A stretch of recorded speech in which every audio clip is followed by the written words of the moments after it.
Sunlight filters through the linen curtains, carving out a dusty path across the hardwood floor. It's that specific hour, somewhere between the morning's regret and the afternoon surrender. I'm sitting in the chair you used to hate, the one with the spring that always catches on your sweater. On the side table, the ceramic mug sits like a forgotten monument. The steam stopped rising 20 minutes ago, or maybe it was an hour. I didn't notice the transition.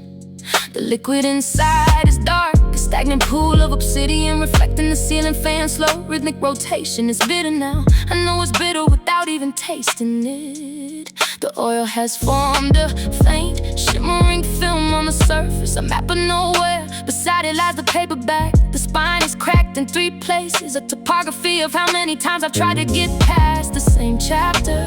Page 142. The corner is tucked down, a tiny white triangle marking the exact sentence where my mind drifted away. The ink is static, the characters in the story are frozen in a moment of crisis, waiting for me to turn the page so they can breathe again.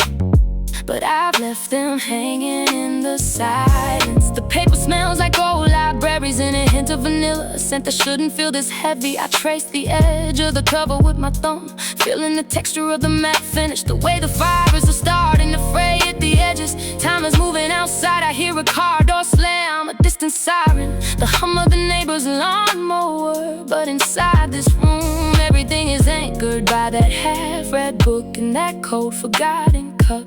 It's a quiet kind of stagnation.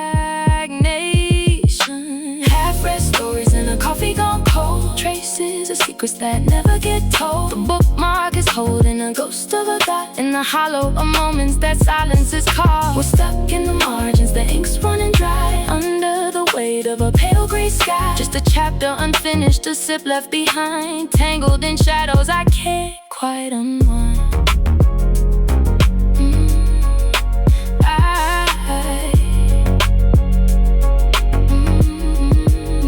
There's a ring on the wood now, a pale circle where the moisture escaped the bottom of the mug. It's a permanent scar, a reminder that I stayed here too long, doing nothing. I think about the words I read 5 minutes ago, but they won't stick. They're like water on glass, sliding down without leaving a trace. The protagonist was looking for something, a key, a person, a reason to stay. And I found myself wondering if they ever found it, or if they're just as stuck as the porcelain handle in my grip. The coffee is room temperature now, an uncomfortable medium that doesn't warm the hands, awake the senses. I take a sip anyway, it's flat. The acidity hits the back of my throat, a sharp contrast to the soft velvet gloom of the room. I look at the bookmark again, it's an old train ticket. The day faded until it's just a blur of purple ink, a journey I took or intended to take. It's funny how we use pieces of the past to hold our place in the present, even when the present feels like a loop. The shadows have stretched now, reaching for the legs of the table, turning the amber light into a bruised purple. I could finish the chapter,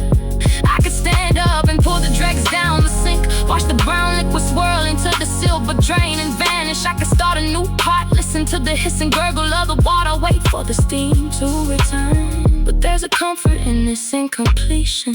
As long as the book stays open, the ending hasn't happened yet. As long as the cup is full, the day isn't over. I'm just a witness to the stillness, a ghost in the middle of a sentence, hovering between the bitter taste of the grounds and the unfinished promise of the next page. Half-read stories in a coffee gone cold, traces of secrets that never get told. The bookmark is holding a ghost of a thought in the hollow of moments that silence is caught. We're stuck in the margins, the ink's running dry under the weight of a pale gray sky. Just a chapter unfinished, a sip left behind, tangled in shadows I can't quite unwind.